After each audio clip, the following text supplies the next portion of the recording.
I can't do this anymore, Emma, David said, tossing clothes into his suitcase while I sat helplessly in my wheelchair. This isn't what I signed up for.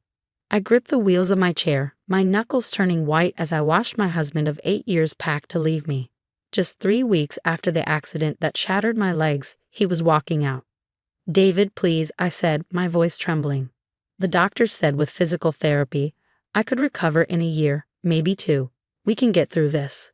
He barely glanced at me as he zipped up his bag. 2 years? I'm not putting my life on hold while you learn to walk again. I need someone whole, someone who can keep up with me. My name is Emma Chen, and at 32, I watched my marriage crumble in the wake of a devastating car accident. One moment I was driving home from my teaching job.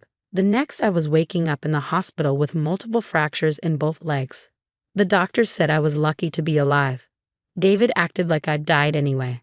You know what the worst part is? He continued, running a hand through his perfectly styled hair. You probably won't even be able to paint anymore.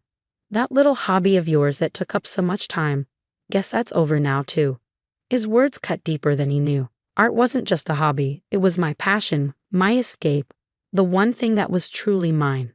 I'd been teaching art at the local high school and spending every free moment in my home studio, dreaming of someday having my own gallery.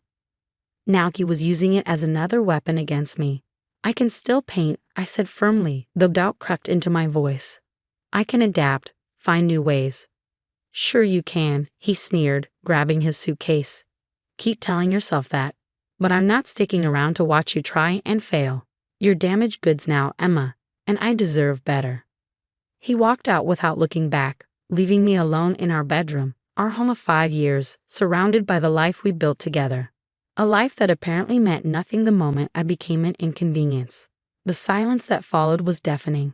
I sat there in my wheelchair, staring at the door, waiting for him to come back, to say it was all a mistake. But deep down, I knew he wouldn't. David had always been about appearances, about having the perfect life, the perfect wife.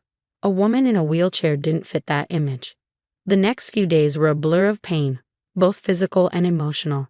My best friend Sarah moved in temporarily to help me adjust. But even her constant support couldn't ease the betrayal that ate at me. David hadn't just left me, he'd abandoned me at my lowest point, making sure to crush whatever self-worth I had left on his way out. He's garbage, Sarah said one evening as she helped me get ready for bed. You know that, right? What kind of person leaves their spouse after an accident? I nodded, but the words still echoed in my head. Damaged goods. Was that all I was now? Would anyone ever see me as whole again? The physical therapy sessions were grueling. Every movement sent shots of pain through my legs, and progress was agonizingly slow. There were days I wanted to give up, days when David's words seemed prophetic, but something inside me refused to break. One afternoon, about a month after David left, Sarah wheeled me into my studio. The room was exactly as I'd left it the day of the accident.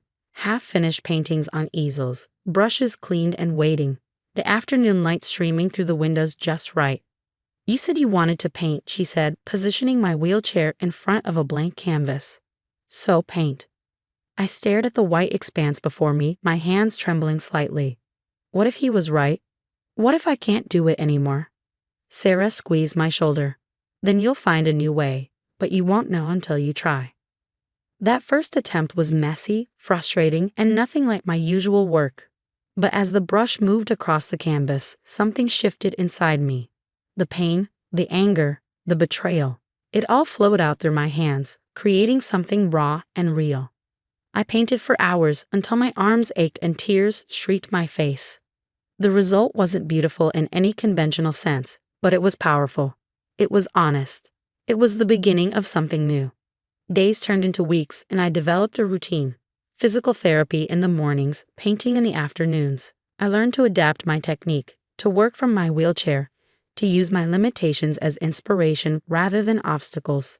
The paintings changed too. They became bolder, more abstract, filled with emotion that I couldn't express in words. Sarah watched my progress with growing excitement. These are incredible, Em, she said one day, studying a particularly intense piece. They're different from your old work, but I don't know, they're more. I wheeled closer to look at the painting, a swirl of dark blues and violent reds, pain and hope intertwined.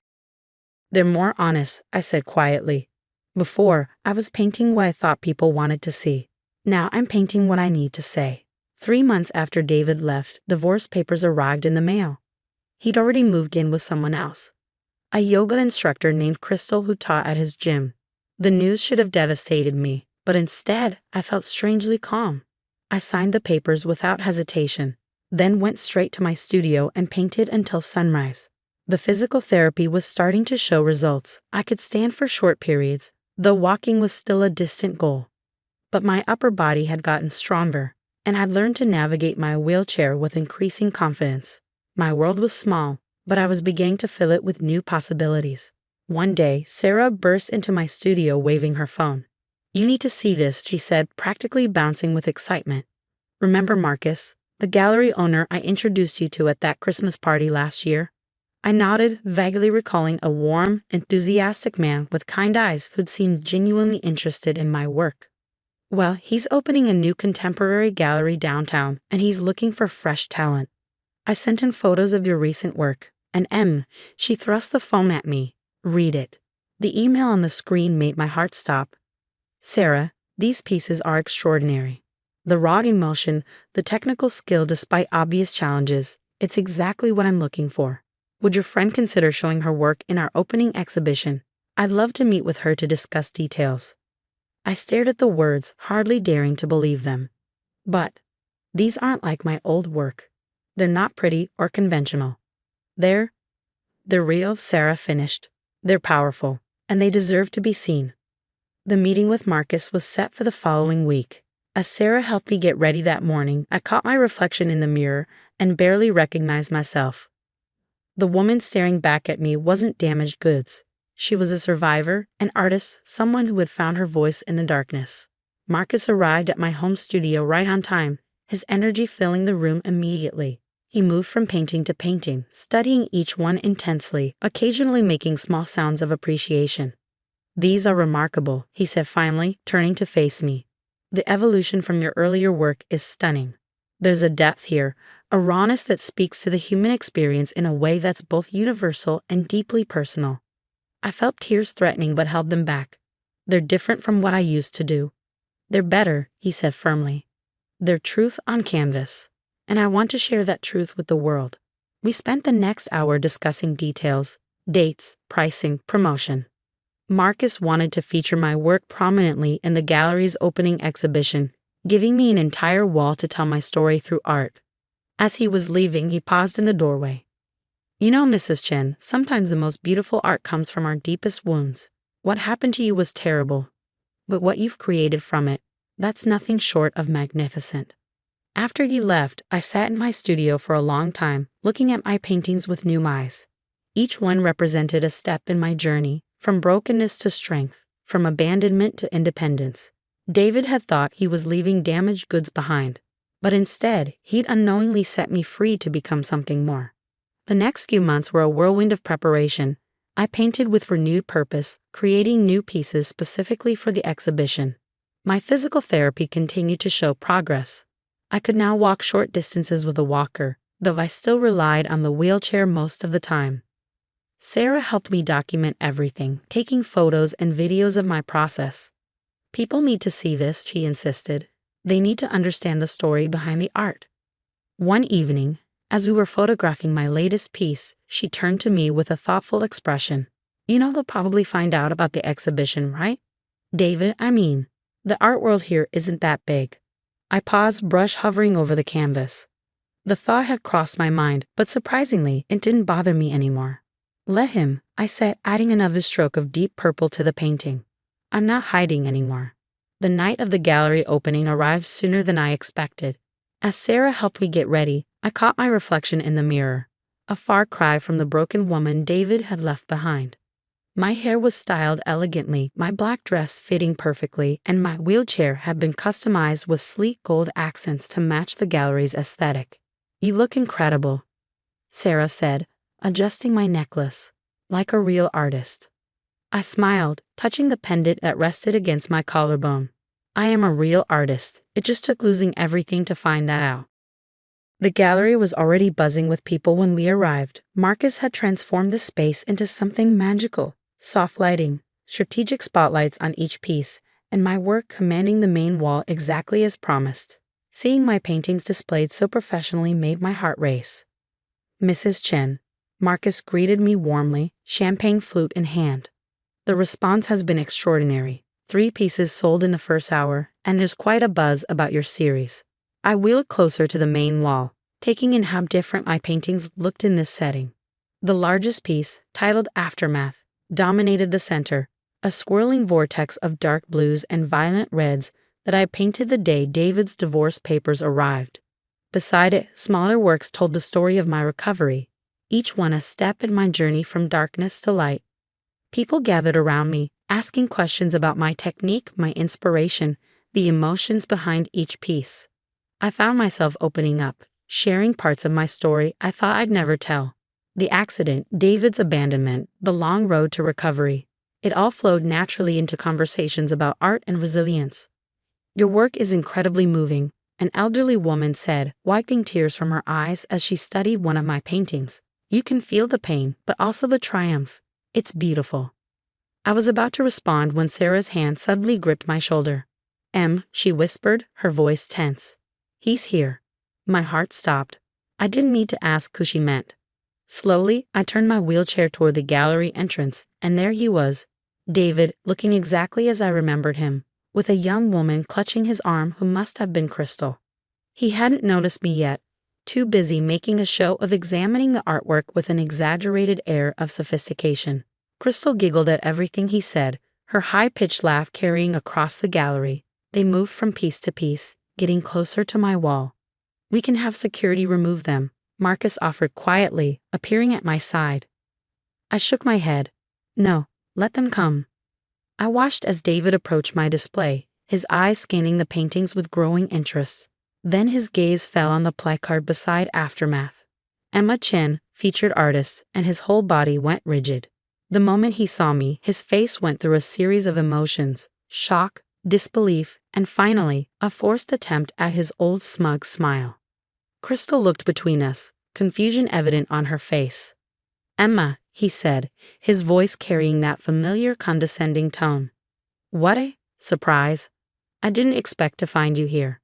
I wheeled forward slightly, making sure he could see me clearly in my elegant dress and perfectly styled hair. Why not? This is my exhibition after all. His eyes darted to the paintings, then back to me. Your exhibition? These are your works. Every single one, I replied calmly. Turns out I didn't need to walk to create art.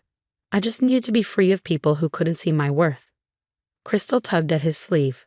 David, who is this? His ex-wife. I answered before he could speak. The one he left because she was damaged goods after a car accident. I gestured to the paintings around us. Though I suppose I should thank him.